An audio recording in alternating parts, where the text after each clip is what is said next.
Yes. Would you get into that, please? Sure.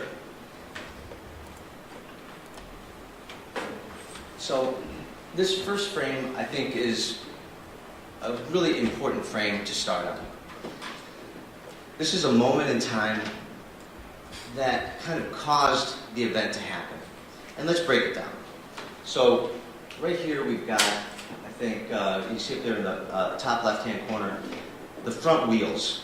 The front wheels of the car clearly are straight ahead. Just going from left to right on the top, we've got right hand starts the car. So clearly we have the right hand here turning the engine on.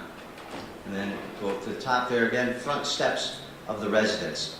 And we follow that down, you can see kind of through that back window there, there's the front steps to the house that's parked, where the car was parked. And then just going down here, we've got the V pillar. And the V pillar is critical and critically important in this case because, when officers, are working with traffic stops and things like that, they're always taught to stay behind that V pillar, and for a very good reason. Because when you go in front of that V pillar, you have a chance of getting run over by the car. And then if you go down the bottom here, we've got Officer Tenzing's left arm, which is forward of the V pillar. It looks like it's attempting to open the door. We've got the left hand here closing the door, and then he's seat belted. So I think that was a good first step to kind of look at what is going on just prior to the event happening, and I think that's a good reflection of it. Okay. What's next? Once again, I kind of put this slide in here, I talked about it already, but about the methodology. Evaluate all three dimensions of the crime scene: body camera footage, audio and video, the environment, actual and documented, and real-time perceptions. And we'll get into each of those as we go forward. Now, I isolated a few still frames from the body camera footage that I thought were important to point out. So here we've got two still frames, one just prior to the shooting and one after the shooting. And the first one we can look at here, clearly he doesn't have his finger on the trigger, it's on the slide. And then if you look at the one after the shooting, again, the finger is not on the trigger, it's on the slide. Why is that significant? Well, I think that's significant because he's relying on his training. And when officers are trained to handle a weapon, they're trained to, when you pull the gun out, you have the finger on the slide. And that's so you don't have an accidental discharge. Okay. And then this next series of still frames are also from the body camera footage. And we've got 6 of them here. And this body camera footage is at a frame rate just under 30 frames per second. At least that's the version that I have. I didn't have access to the original body camera footage, so I might have got a body camera footage that was a couple of generations copied. But the footage that I had was about just under 30 frames per second. It was 29.32 frames per second. So I isolated 6 frames, and if you do the math there, that's just a fraction of a second. So this is a really brief moment in time. And this is before the shooting, after the car was started, and we're looking at the body camera footage. And we look at the frame number 1, you can clearly see that the officer is forward of the B pillar. And then look in the second frame up there on the top, you can see that space of the roadway is now getting a little smaller. Then you look at the third one at the top, that roadway is getting even smaller. And then we look at the bottom one here, number 4, the roadway is even smaller. And then 5 and 6, you don't even see the roadway. So what that indicates to me is that when the car was in motion, in addition to moving forward, it was moving left into the officer. And is that significant? Well, I think it's extremely significant. Why? Well, because it demonstrates that, I'm sure they've seen the video a few times already in this proceeding, and it's very fast. It happens just in a couple of seconds. But when you break it down, you can see very quickly that car comes into the officer. So he would be feeling under threat of being run over because that car's moving into him. Okay. What's next? Now we've got two still frames here, one before the shooting, one after the shooting. And what I'm isolating here is the steering wheel. And if you look at the frame to the left, I put a little half circle graphic over the top of the steering wheel, which indicates when the wheels were perfectly straight ahead forward. And then if you look at the still frame to the right, this is, mind you, after the car has already traveled some 300 feet uphill at a 5% grade, and the steering wheel is completely 180 degrees upside down. So that would indicate to me that the wheel was turned 180 degrees from top to bottom, which indicates left-hand movement. You don't know how that wheel was turned, correct? Do I know how the wheel was turned? You can't tell the ladies and gentlemen of the jury that Sam DeVos turned that wheel as opposed to that wheel turning after it hit the guardrail or hit a curb. Well, I mean, that wheel has to, the wheel had to have been turning left prior to the shot being fired, because after just 121 feet, it impacts the guardrail. So it's on that trajectory going left, and I think it's about a 20-degree leftward trajectory. Okay. What is next? Now here, this is just a photograph taken by the police department that I've annotated so that we can take a look at it a little bit further. And there's some important things on this photograph that, as a crime scene reconstruction expert, gives you some indication as to what's going on. So the first thing here in the landmarks is, we have this bottle of gin at number 2. And now that's important. Why? Because when Officer Tenzing was discussing, prior to this event happening, the gentleman gave him the bottle of gin, and he put it up on top of the car. And then when the car started moving and driving away, that bottle of gin fell off. So although that's not empirical data of exactly where they were standing, it's a pretty good indicator of the general area of where the starting point was. And then we look at the flashlight, which is indicated at number 3. And that's important because that was Officer Tenzing's flashlight. And at some point, from traveling from point A to point B, that flashlight came off. So that's an important point. Now the manhole cover is extremely important. And then we also did some measurements with regard to that, but the manhole cover is important as well, because after the event happens and Officer Tenzing becomes untethered from the vehicle, he stands up and he's at the manhole cover. And that's 25 feet away from the starting position when the altercation happened. And then we've got the damage to the guardrail, which is indicated here in a circle over to the left. That's important because that's at a 20-degree angle to the left, 121 feet away. And we're going to talk about that guardrail in a little bit. But and then we've got the starting position, final position. Those are indicators. We've got the intermediate positions. So it kind of gives us a roadmap, what we call trace evidence, or so that we can kind of follow along what happens. And these are pieces of evidence that are left behind as the altercation is occurring and traveling down and up the road. And we have important angles and perceptions as well, because there's an uphill grade here at 5%. And just to give you an indication, at 15%, a truck can't go up. So a big tractor trailer rig, if it's a 15% grade, those trucks can't go up that road. So it's a substantial grade up at 5 degrees. What does that mean? So what? Well, I think that's important because we're dealing with a very old car here. Probably doesn't have a lot of power to it. I think cars are heavy, thousands of pounds, and so they're dangerous. But a car's not going to coast up a 5-degree hill. A car needs to be accelerated deliberately and continually to go up that 5-degree hill. And that's why that's important. And it's a 10-foot elevation grade from the beginning point to the ending point at 300 feet away. Okay, go ahead. Okay, so here we talked about starting positions and so forth. So here's position 1. This is where the car was parked. This is where Officer Ray Tenzing was standing.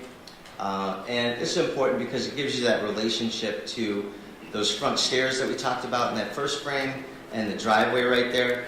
So this is about where the starting point is. And when you indicate that's about where the starting point is, how did you make that determination? Well, we matched up this environment. We built this environment in a three-dimensional CGI model using all of the photographs from the crime scene, our scene visit, the body camera footage, and we were able to match it up inside of that environment. And then I used this photograph to kind of demonstrate what those results were. Okay. Proceed. Okay. And then position 2. This is a really important one as well. So we've got that manhole cover right here. We've got the flashlight and the bottle of gin. Excuse me. So somewhere between just aft of that bottle of gin and that manhole cover is where Ray Tenzing became untethered from the vehicle and kind of flipped over and stood up at the manhole cover. So that means that somewhere between the beginning point and the ending point here, between point number 1, the previous slide, and point number 2, the 25 feet away, in between those 2 points is where the shooting happened. Okay, go ahead.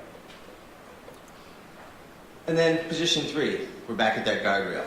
So according to the audio that we listened on that I'm sure everybody's already heard, from the time the vehicle started to the time it impacts that guardrail is 4.1 seconds. And that calculation comes out to about 24 miles per hour. And it impacts that guardrail. And I went there and I looked at that guardrail, and it's a guardrail, but those are metal steel I-beams that I believe are cemented into the ground. And you can clearly see that they're bent. So there was a great impact that you can hear on the tape when you play it all the way out. And so we used that audio component to determine how fast that car was going and what the potential impact was with the guardrail. Go ahead. Position 4, this is the final resting position of the vehicle. And from point 1 to this point is about 300 feet with a 10-foot rise in elevation. So that's pretty good distance from point A to point B, uphill and to the left. Azer, go on. Okay, so now we have a clip of this is just raw footage. There's been no editing to it whatsoever. But what I've done is I've extracted the audio component and I've visualized it. And so we're going to look at that audio component, relationship to the video, and let's see what we find out here. Seatbelt on, man. You're doing that, man. Good, take your seatbelt. Now. So, what we have here is the waveform. So we can clearly hear, and we can go back from the beginning and kind of break it down again. Now, let me ask you first, how do you create that waveform?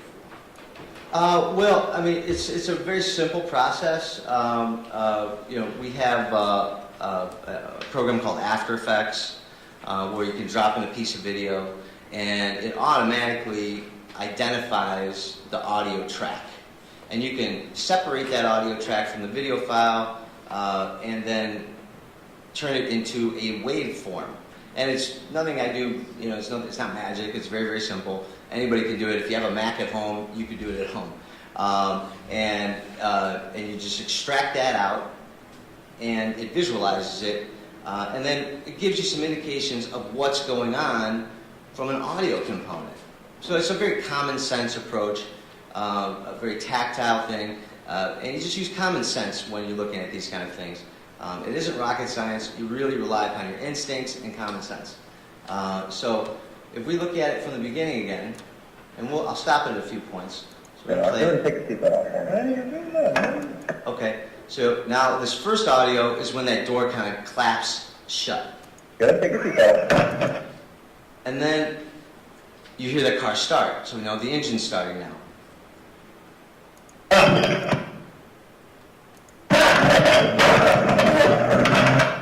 And then we're going to play this in slow motion again. But according to our calculations, the vehicle started and then started moving and then the shot was fired right after a considerable revving of the engine, and then there's additional acceleration. So from the time the car started to the shot fired is about 2.4 seconds. Now, we heard yesterday or the other day, pardon me, that the sound of the acceleration on that video could be from a car that was coming northbound in the opposite direction on Rice Street. Can you comment on that? I think that's highly unlikely. Why? Well, I mean, the car's coming in the opposite direction. His camera's pointed this way. It's a mono audio camera, so it's only picking up. It's not a speaker camera, so it's not picking up surround sound. It's not a very powerful speaker, and you can clearly hear the revving of the engine is in relationship to the key being turned in the car. So I think that sound of a revving engine being from a passing car is highly unlikely. I feel like I have to address that. Okay. So now, this is that same exact video clip that we just looked at, but we slowed it down, and we slowed down the video and the audio together.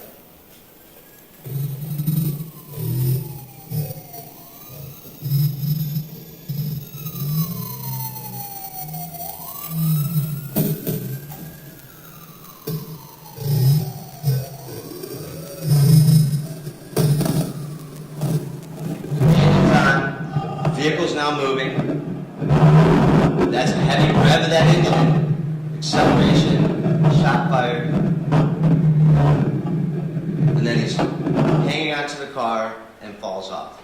So that confirms what we showed in real time before, that 2.4 seconds from the time the engine started, car started moving, engine started revving, shot fired, and then additional acceleration. How did you determine when the car started moving?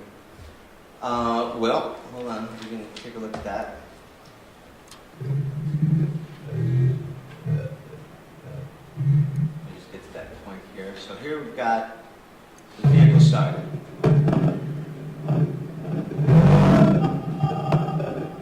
The left arm, prior to the shooting, right in here,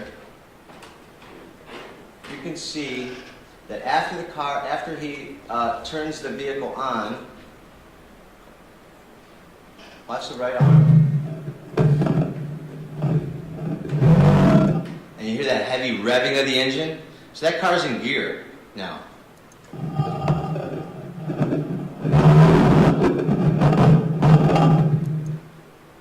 So we've got a heavy revving of the engine, and then there's all kinds of movement going on as well.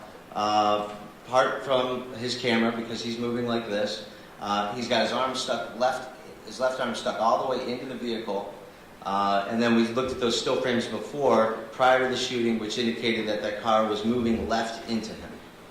So it's not just from the video. You look at the totality of the evidence. That's the compelling way to look at this case.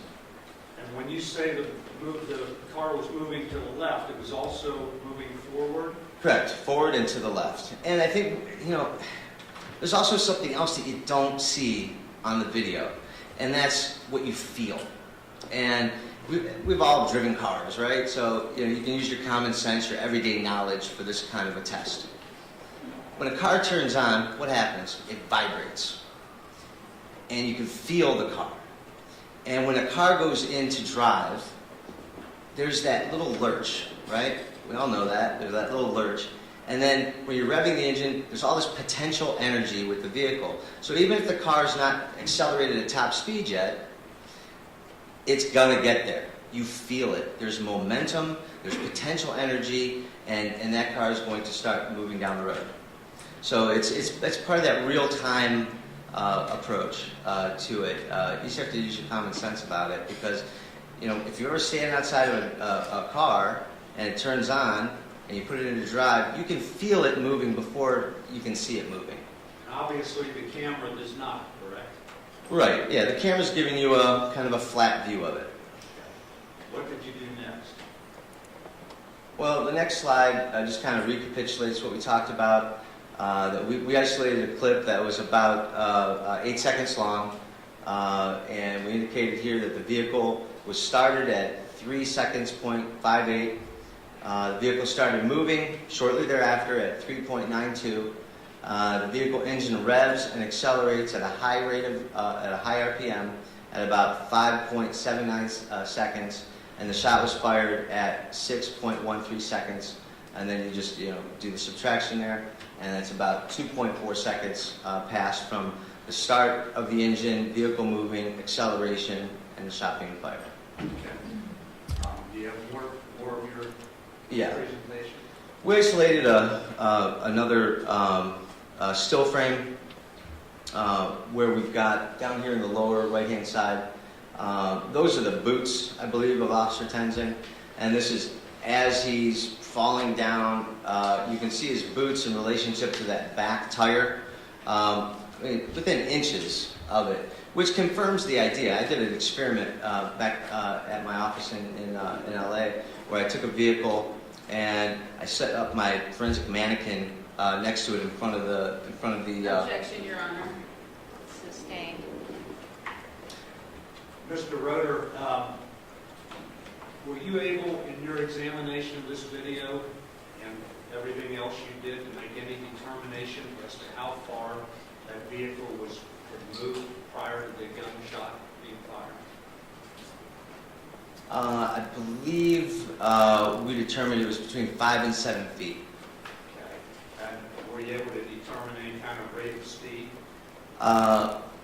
At that 5 to 7 feet point, no, not really. I mean, we've determined that ultimately this top speed of the vehicle when it impacted the guardrail was 24 miles per hour. But it was difficult to determine how fast that car would have been moving after only 5 to 7 feet. But I think it's more about the momentum of the car. I think at that point in time, it's an older car, not a powerful engine, so it's going to take a minute, not a minute, but it's going to take a little bit for that car to get up to its top speed in this particular instance. Okay. In the video of the automobile that Sam DeBose was driving, there was a rear view mirror or side view mirror. Yes. Correct? Did that impact your analysis at all? Well, I think that's important as well. There's the side view mirror, driver's side mirror. So in the driver's seat, you got your rear view mirror right, or your side view mirror right here. And Officer Tenzing was at the point when he reaches in. I believe he's reaching in to grab the car keys to turn the vehicle off. So as he's in, right on the back of his shoulder blade here is going to be where that side view mirror is. So that's going to give him a sense that he's even stuck more in that car, because that side view mirror is going to go all the way to maybe all the way past his left shoulder blade.